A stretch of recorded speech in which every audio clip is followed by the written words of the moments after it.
Support for your public radio station comes from our members and from United Way of Greater Rochester and the Finger Lakes, serving the community for more than 100 years. Dedicated to creating a future where everyone's basic needs are met so all can thrive. More at unitedwayrocflx.org. From WXXI News, this is Connections. I'm Raquel Stephen. We are in what some call the dog days of summer, the hot sunny days between July and August, and this is the time when many kids are in camp. A traditional summer camp might see kids spending several days or weeks outdoors, hiking, swimming, and socializing. But some local groups are turning the camp experience into something more. They're blending education with camping adventures. They're turning local waterways and shorelines into giant classrooms to teach about protecting the planet. Others are using community farms as a way to teach about sustainability and nature, as well as math and language arts. Today, we're taking a closer look at the exploration that goes along with eco camps and adventure summer programs. And we'll also discuss the changing nature of summer camp. We have several guests joining us for this conversation. I have a full house. I love when all four of my seats are filled. We have Donald Reiling. Don, you want to go by Don? Donald Reiling is the president of Save Our Sodas. We have Frank Keofetlisi. Did I say that right? Perfect. I've been practicing. He's a community farm manager at FoodLink. I have Chris Widmeyer. He is the executive director of Rochester Ecology Partners. And Kira Stevenson. She is a nature-based learning coach and consultant. Thank you all for joining us. Ooh, we're going to have fun today. I love a full house, full classroom, I would say. And of course, our listeners, if you'd like to join in on the conversation, you can call us at 1-844-295-TALK. That's 1-844-295-8255 or 585-263-9994. Or email us at connections@wxxi.org, or you can just send a little comment in our YouTube channel. Now, we'll start with Frank and Chris. Let's start with your organizations are working together on the Growing Good summer program. Maybe I'm hungry. Growing Good summer program at the FoodLink Community Farm. Can you tell us about this partnership in this program? Sure. So the FoodLink Farm has been around for about 15 years, but earlier this year we broke ground on construction to build our new edible education center, a greenhouse, and expand on our current land. And in the meantime, we've been thinking of ways to kind of expand and grow partnerships. So we reached out to Rock Ecology Partners earlier in the year and had a discussion about starting a summer camp there. And that's kind of where we have been in the last 5 weeks now. The summer camp has been going on in the middle of construction. So we've been able to successfully host Chris's group at Rock Ecology Partners in a pretty fun and exciting camp. Yeah, we saw it was such a fantastic opportunity that even though they said, we're still in the middle of making this happen at the farm, we said we absolutely want to be a part of this year, because for us it's a big piece of the model of our organization is that we can all do more together. Yes. And they have the farm, we have the educators and the expertise, and so we were able to find 25 young people that have just been having an incredible time, but also we've been able to blend that with learning and really realize the benefits of nature-based learning that is a core program for our organization. Yeah, and Chris, I know Rochester Ecology Partners is fairly new, correct? Can you tell us about the development of this program, how it all started? We were launched in 2022, wow. And really I was new. Really new, right? Yeah, and so this growth that we've seen has been absolutely incredible. We knew that we were onto something. I was a teacher in the Rochester City School District for a bunch of years and did a lot of work to get young people outside and connected to the community, and saw how they really responded to it, in all grades, kindergarten through high school. And so that's what motivated me to work with others to start the Rochester Ecology Partners. And our core program is nature-based learning, and Wild Wonder is what we call the work that we do with schools. And, it's based on this foundation that, young people can learn about the world around them. They can find wellness, and they can build community relationships through nature-based learning. And a big part of our growth, I know Kira is going to talk more about this, so I'll leave this to her, but that we started out in School 12 and introducing what nature-based learning would look like there. And again, just saw this huge response from the teachers, from the families, from the students, and saying this is what we want out of education. And for us, a big piece of the growth of our organization and is that our community needs more connection to nature, more connection to each other, and that nature-based learning is the route to that. And then once we get that, we can kind of get these feedback loops going that I'll talk a little bit more about. But those are the two sides of our organization, are nature-based learning and community connection. And it's been great to see how everybody is just, that's working for people. People are seeing the value of it. And I want to talk about the value of it, right? You did say 25 kids in the program this summer. Can you tell me about these kids and what schools they're from and the neighborhoods? And one of the things that has been just fantastic. I'm going to try and mix up the words I use here, but fantastic, incredible, all you'll hear me use those. Really, I really just, humble about amazing. I just get excited to talk about these things. But the students that are in the program are from schools all over the community. So not just city schools, not just RCSD, but they're a mix of first through sixth graders that heard about it through our efforts, the connections that we already had with schools. So a lot of them are coming from the schools that we already work at. But also just, it took 24 hours for the camp to fill up with a waiting list of about 20 students. So there was something about it that really connected with people. And I think it's the growing food. I think it's the getting more connected to the food, but also a way for young people to have fun and live this experience that we all remember. And so there were a lot of families across the community that said, hey, we want to bring our children into this. Yeah, and Frank, can you tell us about like a moment, a standout moment throughout these weeks for you? What did you see happening when the kids get this close to the nature and this type of environment? I think just being there every day and watching the kids embrace the space day by day, and whether it's them growing their own plants and vegetables or just tasting a berry from a tree for the first time ever, it's cool to hear like some of the comments. Like I've never had a berry straight from a tree. I've only ate it out of plastic. Yeah. So just some of those comments and thoughts and just seeing them grow over the weeks and really love the space and take it as theirs has been really, really fun and exciting to see. Yeah, and I think I take that for granted because I'm from the Caribbean, right? I'm from the island. So growing and picking your berries and climbing trees is something that we do for fun, right? At leisure, like go outside and climb the tree. I think I took advantage of that. So seeing some kids never have that experience. That's wild to me to hear. Like, what's going on? Especially with the location that the farm Yeah. is in. We're in the heart of the city, right on Lexington Ave, one of the most underinvested neighborhoods in Rochester, one of the biggest investments in the area that we've seen in a very long time. And to have kids come into that neighborhood and really enjoy and see the space has been so exciting. Yeah. It's really been rewarding to see the growth and the progress at the farm and just the excitement with all the kids. And Rocky College has been so great in helping us uplift that neighborhood. And Chris, what are some moments for you? And It's the berry picking. Yeah. I went over there the other day, and they were just spread out along these berries, and one student was even like deep in the brambles. I was like, "Where did she go?" She's like, "Oh, over here." And then they're mixing it up, and we're making berry jam. But another one is I didn't get to experience this, but there's some pictures of the children sitting in. There's a little orchard there with some peach trees and apple trees, and the children sitting in the trees doing their nature journaling. And they even gave it a name. They're like, "I'm up in my trophes," and they're just seeing that as an opportunity for them to just be and enjoy their time is one of the moments that's really struck me. And based on the first experience with Growing Good, what do you see happening for kids next year at the community farm? What are you hoping to expand on? I think from this year on, we're going to finish up construction in the next few weeks. Haven't been able to actually host this camp during construction has given us some ideas on some fundraising plans to be able to have some more outdoor classroom space, and then fixing up some of our playground area would be really ideal. But once we finish up construction and completely furnish our building, we're hoping to have more partnership with Rocky Ecology, but open it up to just general community, any schools, any organizations that want to get involved and utilize the space, host a classroom or take a tour of the space. We're really hoping to really engage that location and keep it active and make sure everybody knows that the farm is there, is thriving. We're going to hopefully partner and educate a lot of RCSD students in the near future. Yeah. I want to talk about the space. Get my imagination going. How does this space? What does it look like? What did you plan on it looking like with this construction?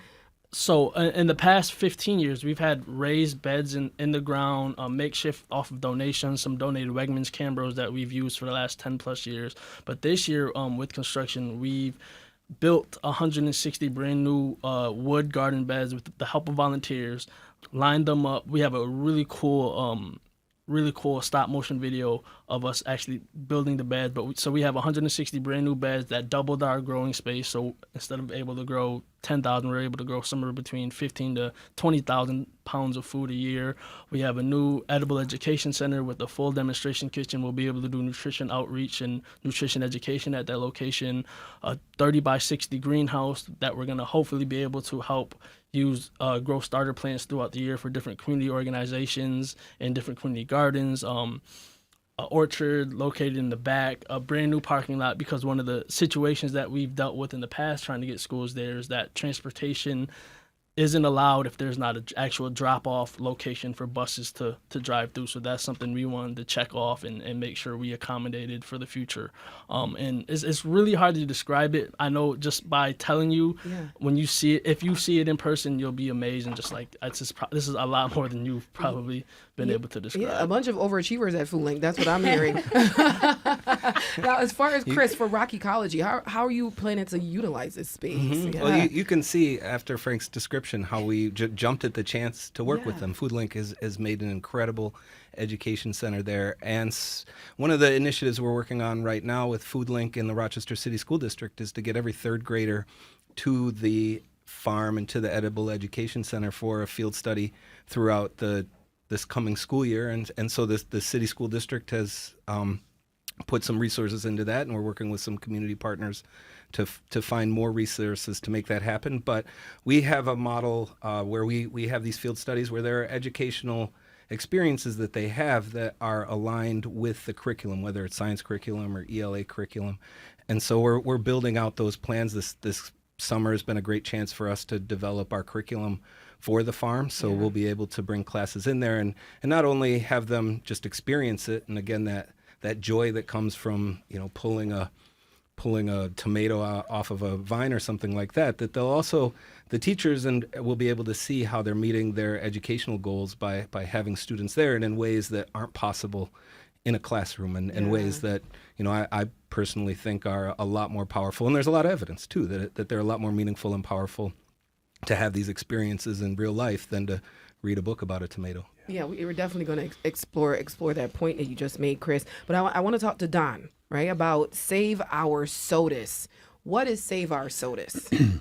Raquel, thank you for having us Yes, today. This is really a course. treat to be with these folks, and they're all my heroes. Yeah, So- here at WXXI, we're big eco people. I know. Yeah, with the last show with Jasmine, we had a marvelous Yes, conversation. yes. Save Our SOTUS started a little over 25 years ago with a focus at SOTUS Bay, New York, which is east of Rochester, 20 miles east of Webster. That's the easiest way to say. And the bay was dead below 25 feet. So that so much pollution had flowed into the bay. It's 6 miles long, and it's one of the most beautiful bays in all of Lake Ontario. So the organization started to fight the anti-pollution, and today the bay's is really good shape. We work with Cornell Water Research Center. We work with SUNY ESF, SUNY Oswego, U of R. All send research teams out to work with us on water quality. But I'm here today because we've had some gifts given to us that I called Kira almost immediately when I found out this gift was coming, that I knew was going to really not only change our community, but it was going to open doors for kids. Yeah. And that's why I say I'm the new kid. I'm following these guys around like a little brother, and just saying, you got to teach me. I've got to learn. I need to know how you're doing this. And everyone has been so generous. Kira has really been a mentor to me, and as has Dr. April Lumen. I wish you could be with us today. But of course, she's in Mexico teaching 80 science teachers. She's from University of Rochester, and she has been such a connector teacher to other leaders, to other educators. So we're just in the beginning stages. But this one gift changed everything. Yeah. And now you have Eco Boot Camp and you're doing something with microplastic education programs. For something new, that's big stuff. We're running hard to keep up with the opportunity, right? Isn't that how it happens? So Dr. April Lumen had a student in her class, and were you one of her students, Kira? Years ago. That's what I thought. Yeah, we're not saying, We we're not don't saying have to numbers. say how long, Yeah. but yes.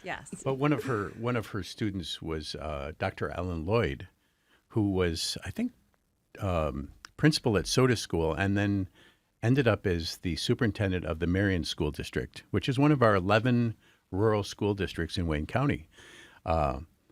So we're also partnering with Dr. Sammy Romanek from University of Rochester, McGrath Lab, and she's the microplastic expert. So we, for the first time, this was so cool, we were able to take top researchers, postdoctoral researchers, take them out to a rural school and work with 50 kids studying microplastics.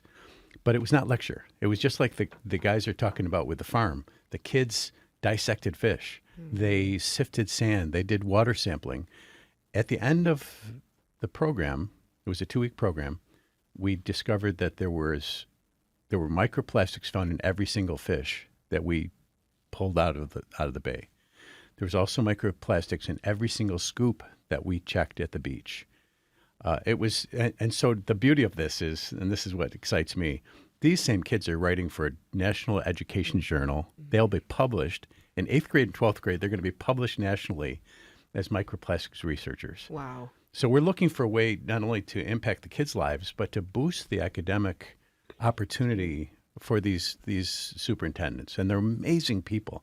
Mike Pullen at North Rose Wolcott, we're taking a whole bunch of his administrators and teachers on Wednesday night out on Sodus Bay because someone gave us a 50-passenger tour boat. 50-passenger. Wow. And like at first I didn't know what to do with that gift.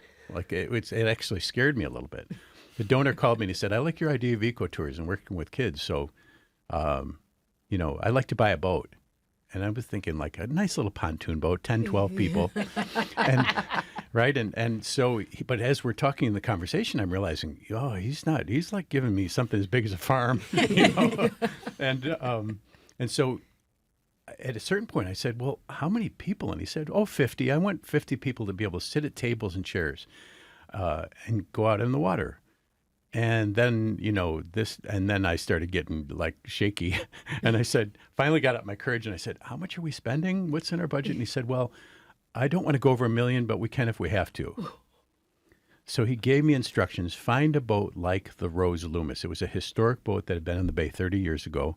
We searched America. We searched the Caribbean. We searched the West Coast. We found no boat. So a year later, I'm sitting on $1 million gift that I can't spend.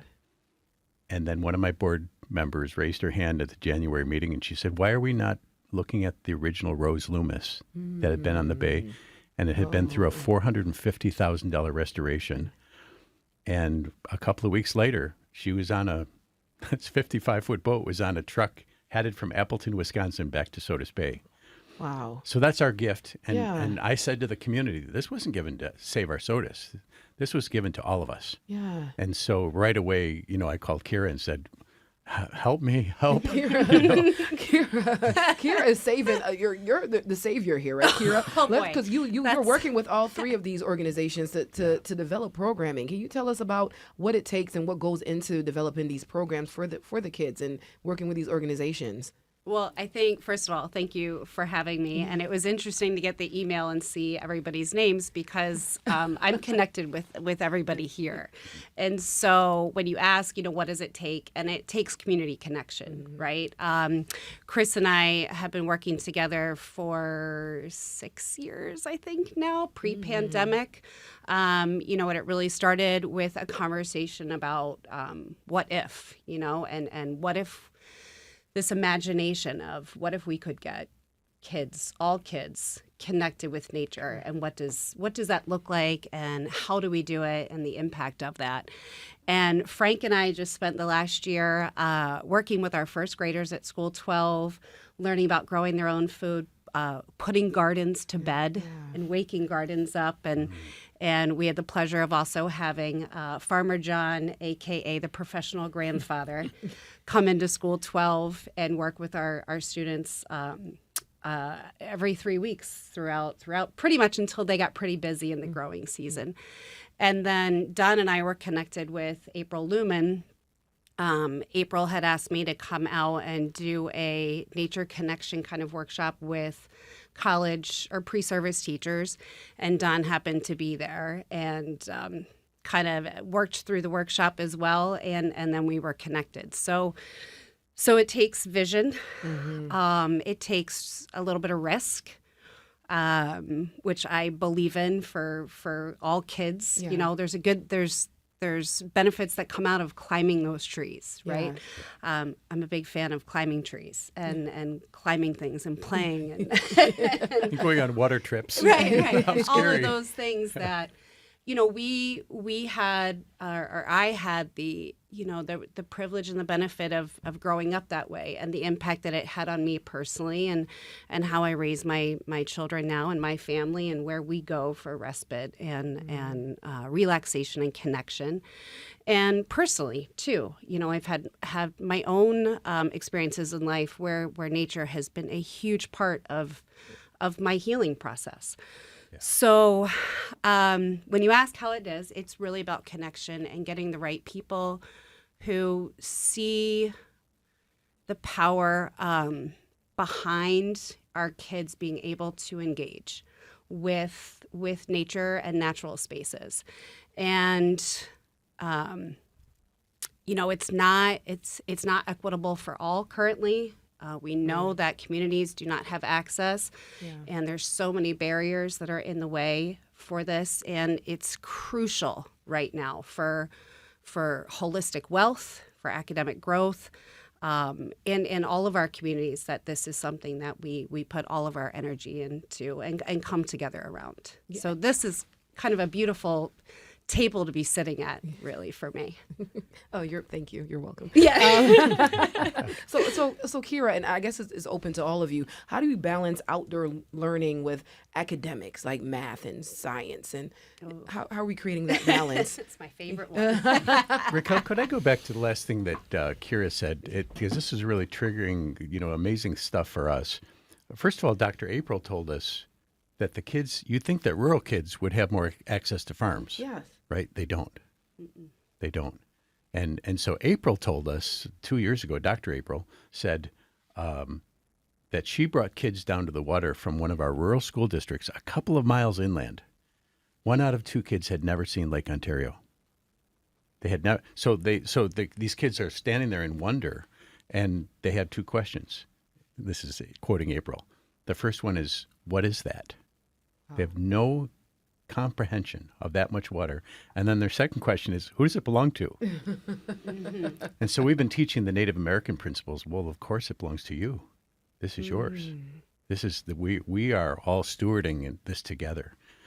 That was a 10-year study, by the way.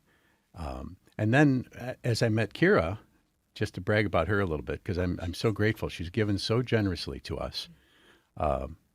Kira said to me, she started sharing with me the studies that if you can get a child that was either from trauma or poverty or trapped in poverty, and you can get them into an experience of nature, and you guys all know this, you know, I'm the little kid following you, it changes them. It begins to transform their life. It begins to open their trajectories of what their future might look like. When they're back home, they're trapped and they're oppressed, and their worlds are often dark. Get them out in nature. Get them to the farm. I'm having this privilege of working now with 11 school districts to say, how many of your kids can we get on the water every year? Yeah. Wow. We have academics, we have outdoor learning, and we have Native American principles. Yes. Right. All of this are coming together. Yes. With how are we seeing this play out with the Food Link, and I want everyone to chime in on how these concepts come together and create this experience for these kids. I just think finding the partnerships like Kira was mentioning, getting everybody there to really learn and see what's possible. Our partnership earlier in the year has really opened up Foodlink's eyes, because Foodlink does so much beyond just a farm. Like me and the farm team, we're a very small team, but we're a small arm of what Foodlink does. So to be able to have a space like this to partner with the community and be able to teach sustainability, give lessons that I know as a RCSD alumni, I didn't have the opportunity to have when I was in high school or elementary school or whatever. Just being able to embrace that and create those partnerships and really, really kind of change the trajectory of where we're heading with nature-based learning and outdoor activity has been amazing. And I think that's what Foodlink wants to do with the farm, is just a vision outside of just tangible food, that creation of sustainability and the knowledge that we're going to teach these children. When I was teaching, I did some work with senior capstone classes and did a lot of research around what future readiness looks like. Well, like, what do students need to be future ready? And something that I attached to is this idea of 4 C's, that they need critical thinking skills, they need collaboration, creativity, and communication skills. And we see all of that come into play when we do this nature-based learning. You know, the creativity, we ask them to build a shelter out in the forest and to see what they come up with out of that.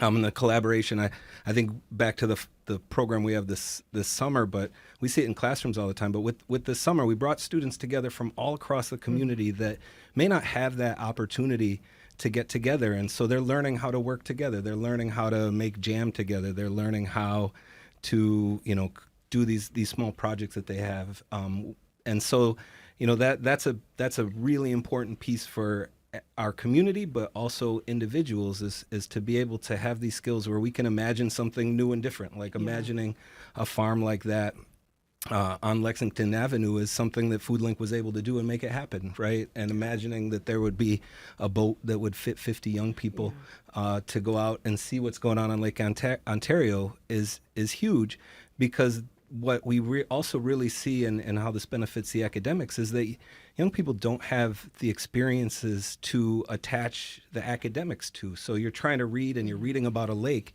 and you've never seen a lake and you're reading about the fish that lives in the lake. It's hard to imagine what you're reading about. Or I have all these examples all day long, but we go a core field study that we do is down into Seth Green Drive and down into the Lower Falls Gorge, and to see those rock layers and to imagine that 450 million years of rocks are right there, that you're walking through that, is pretty amazing to actually experience it. But you need to experience that if you're going to go think about fossils and which ones are older and younger in the different rock layers when you get to Earth Science Camp. And so these sorts of nature-based experiences are where education came from in the first place, to help people understand the life they were living. But now it's kind of been flip-flopped, where they need the experiences to understand the academics that they're being asked to know. And right, and it's for lots of reasons.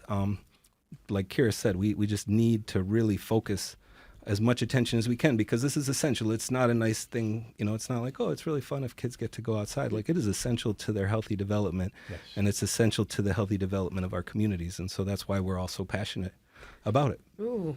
And I know you don't want to follow behind Chris. I know you don't, Kira. We do a good job of trading off of each other. We've been working together long enough. We know how to ping pong back and forth. But I want to touch on a couple of things. And the academic piece, of course, with being rooted in public school and all different private schools, right? All of our education for our children.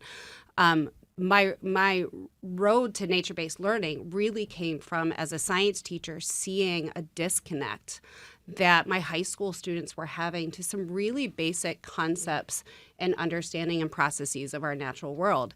And it was bigger than electronics, right? It was bigger than, well, maybe it's they all have cell phones. And had started to do some research through the New York State Master Teacher Program. And when Chris and I sat down and really talked about, what does nature-based learning look like for the Rochester area? And I say the Rochester area and greater, I guess I can start to say greater Rochester area as we move out towards Wayne County. But we came up with 3 foundations, and it is academic growth, holistic wellness, and community connection, but that is also with like people and planet, right? And so when we're talking about math and we're talking about writing and all of the different standards that need to be met as educators and teachers, everything is through an academic growth lens, but nature-based learning also allows educators to meet students where they're at.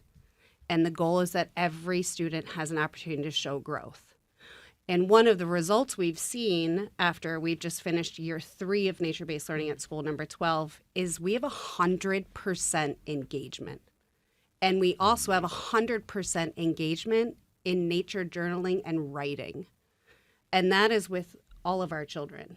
And that, to me, as an educator, is incredible because I tried to be that science teacher that was engaging and you know, Miss Fun and Miss Frizzle as much as I could, you know.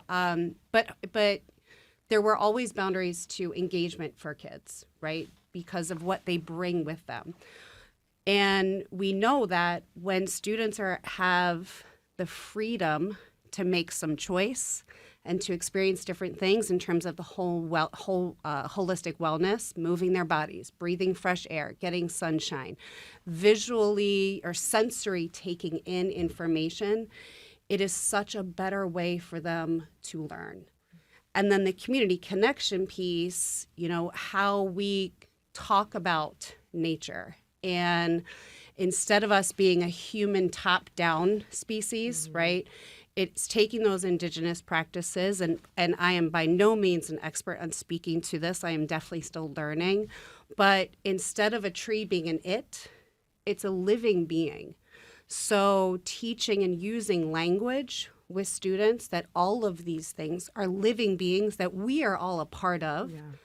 And so you're not alone, right? And you belong in these spaces. It has completely shifted the culture at School 12, the way that the students speak. And an article just came out recently about words of nature are starting to have disappeared over the last several decades. So words like moss and tree and bird have started to disappear from books and stories. And that to me is like criminal, right? And so by having our community connections in this way, that language is coming back. The way our students speak about our natural beings is inclusive, and that is inclusive of each other as well.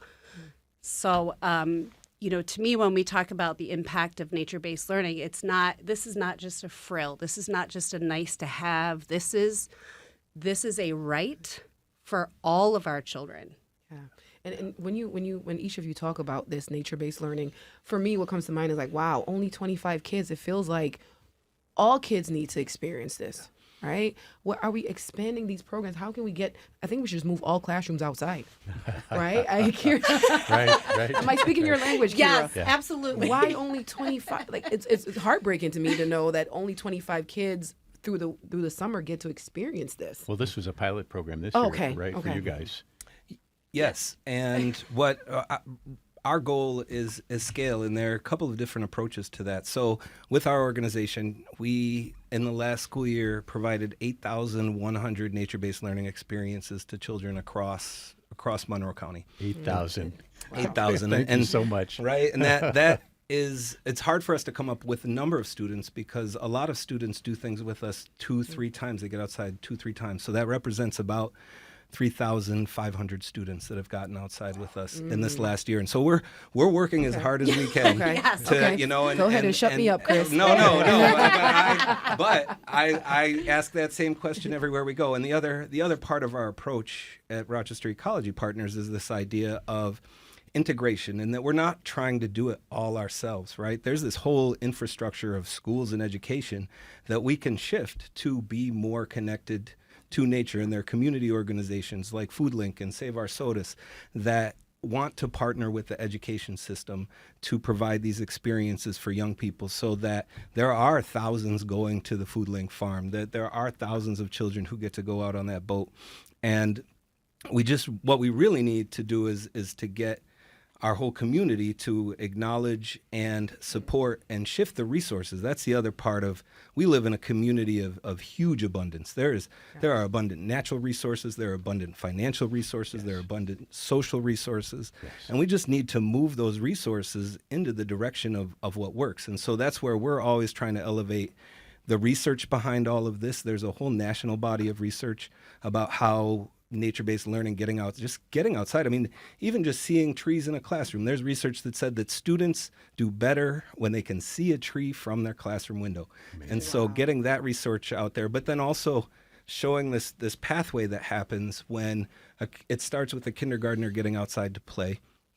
And then that leads to high school students that right now this summer we also have a program with the University of Rochester's, and it's a long acronym, so it takes me a second, but Finger Lakes Children's Environmental Health Center.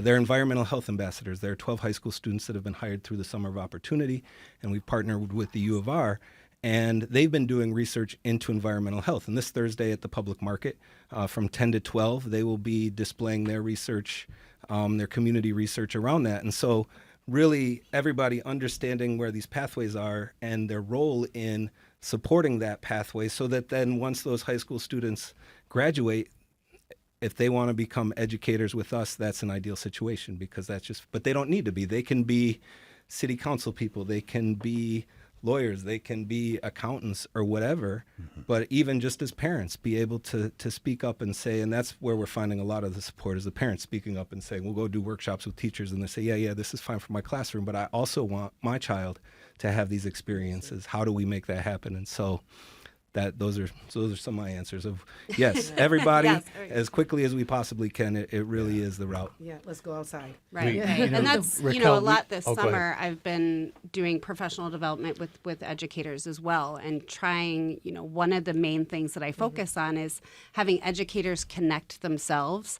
And I've had the privilege of being substitute camp counselor this summer and took the high school students that Chris was just talking about kayaking the other day. And bringing attention to those students that when they got off the bus, they're high schoolers, they're tired. They're not really, they're lacking a little bit of energy. They're like, we're going out kayaking. And within 10 minutes, less than that, 5 minutes on the water, they're laughing, they're feeling joy, they are, excited for all of the different wildlife. They said, oh, that wildlife we saw, and that we got to get up close to. So that connection piece first, I think, is a vital piece that we do with our youngest community members all the way up. Okay, we're actually going to come back and speak about, we're going to actually have a word from one of the students that participate in the program. And I want to touch on a mental health aspect as well. So we'll take a quick break and we'll be right back. We're talking about eco camps right here on WXXI.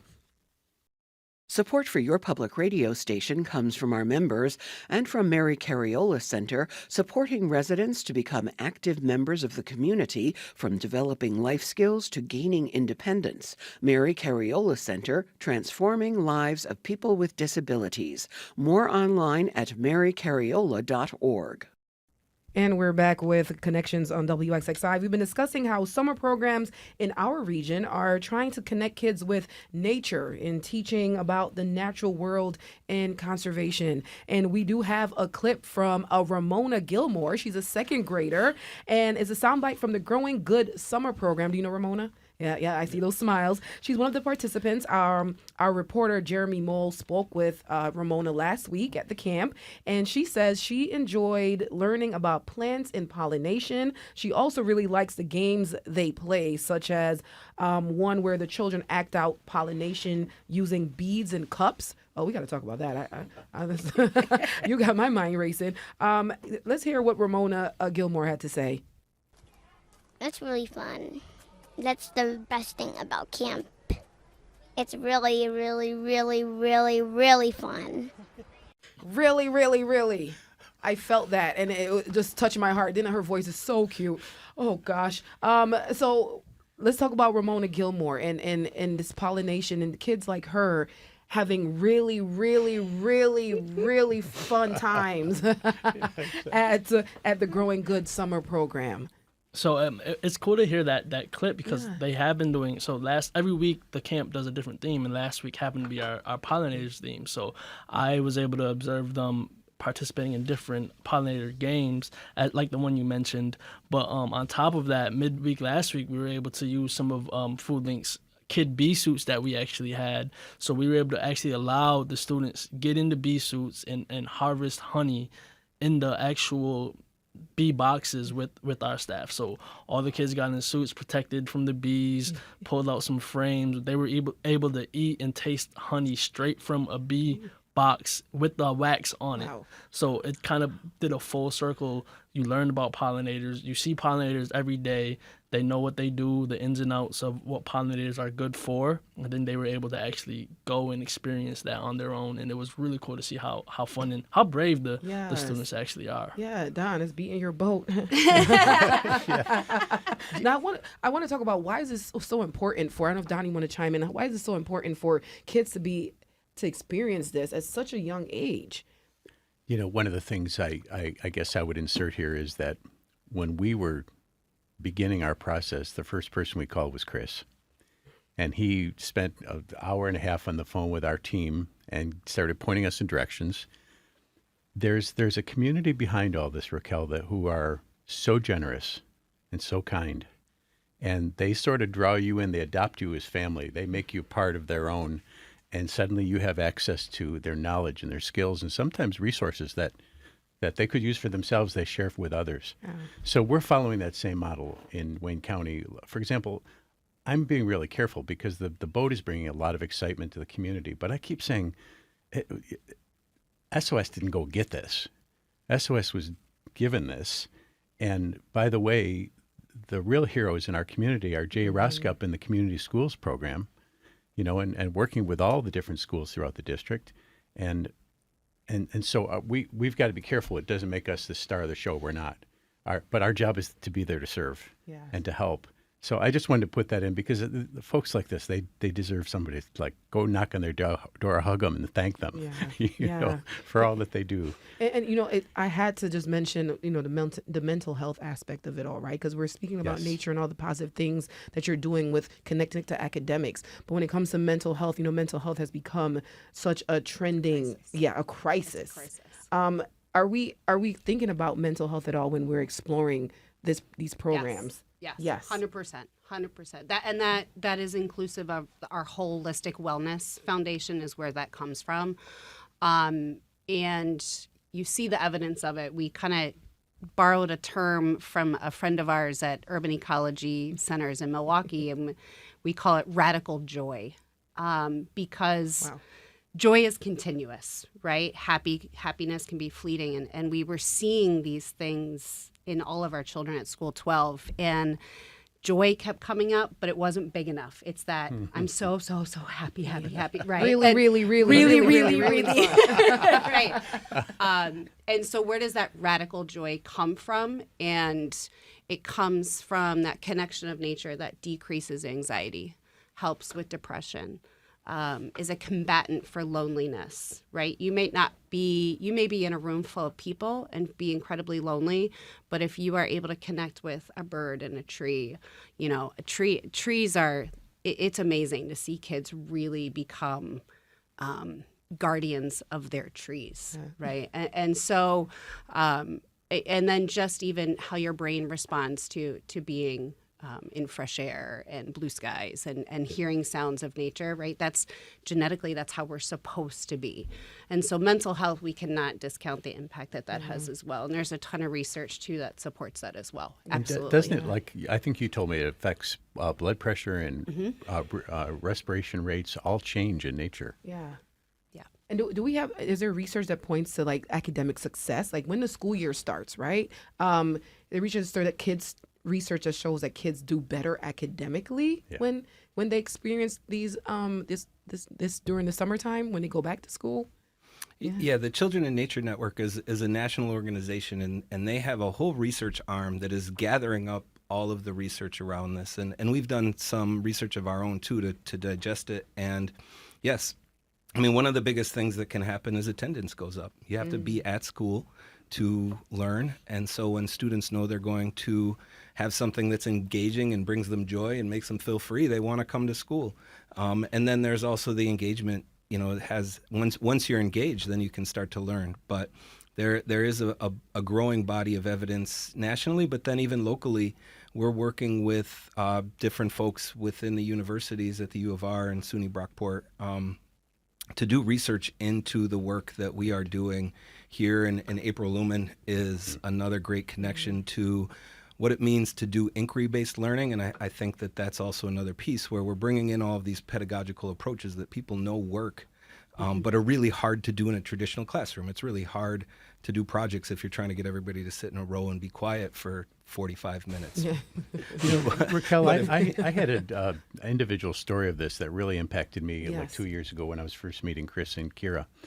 A young man who's today in junior executive in a construction company here in Rochester, grew up in the inner city, and his father was a drug addict. His older brother was in prison. His other brother had been killed. And so this little boy at 10, 11 years old would grab a group of his friends and they would ride north to get to the water. And I don't think the water in itself is magic, just so we say that. I think a farm is as magical as a lake.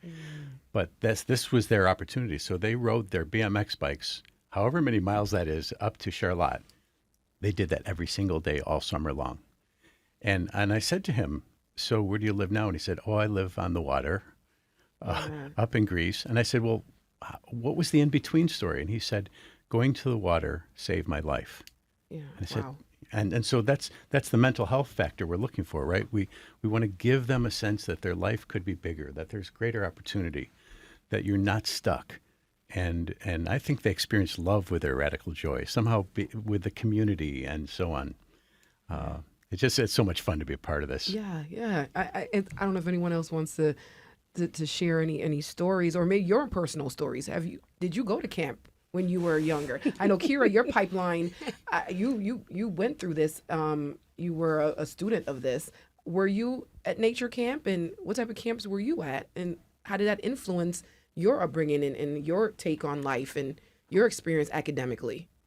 I'll just bounce real quick that I grew up in the Maplewood neighborhood, not far down the street. My Right. friends and I would ride our bike over to the Lower Falls and get into all kinds of stuff over there. And that's a big piece of my approach is like this nature isn't far away from, we are unique in Rochester that we have a wilderness gorge in the middle of our city, but then there's nature everywhere.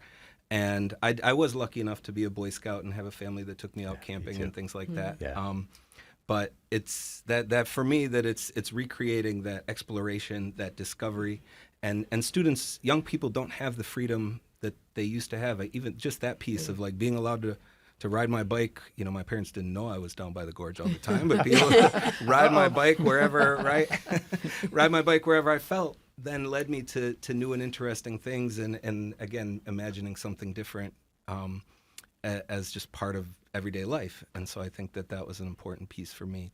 Yeah, and for you guys to have the passion for this, I know it had to stem from childhood, Don, or did you have a 50-seater?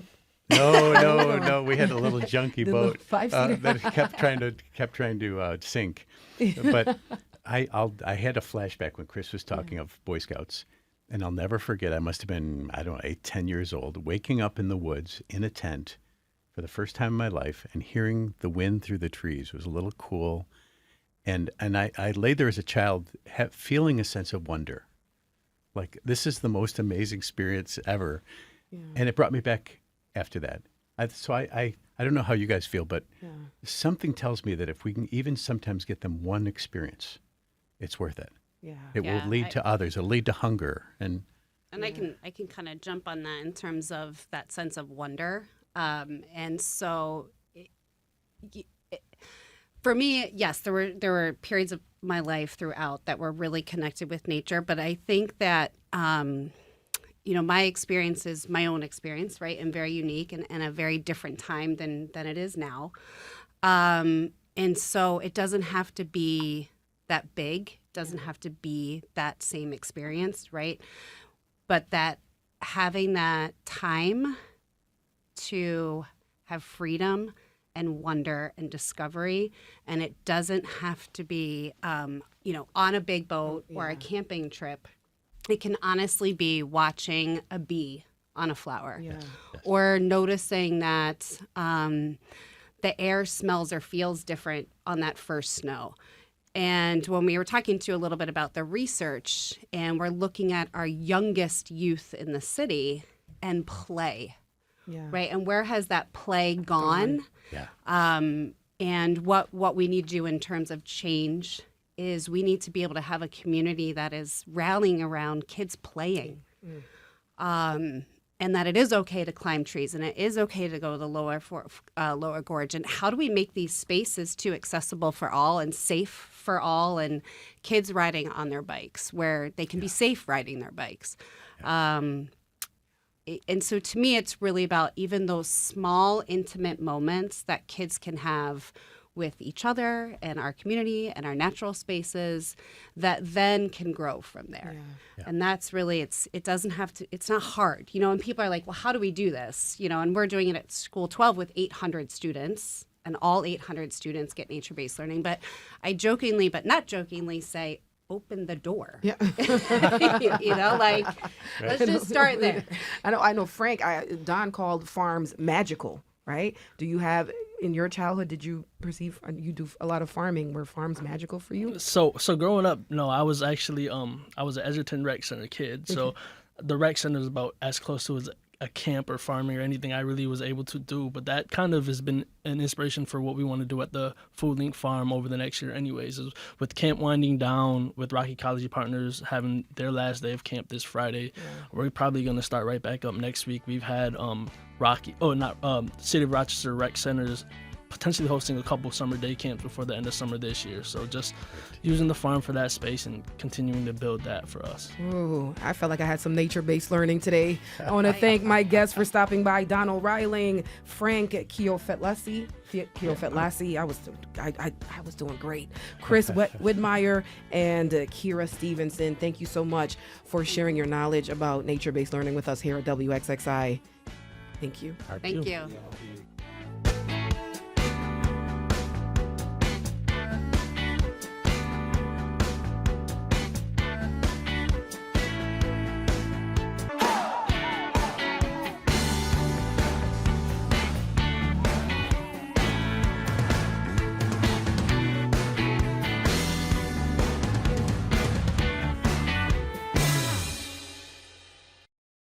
This program is a production of WXXI Public Radio. The views expressed do not necessarily represent those of this station, its staff, management, or underwriters. The broadcast is meant for the private use of our audience. Any rebroadcast or use in another medium without expressed written consent of WXXI is strictly prohibited. Connections with Evan Dawson is available as a podcast. Just click on the Connections link at WXXInews.org.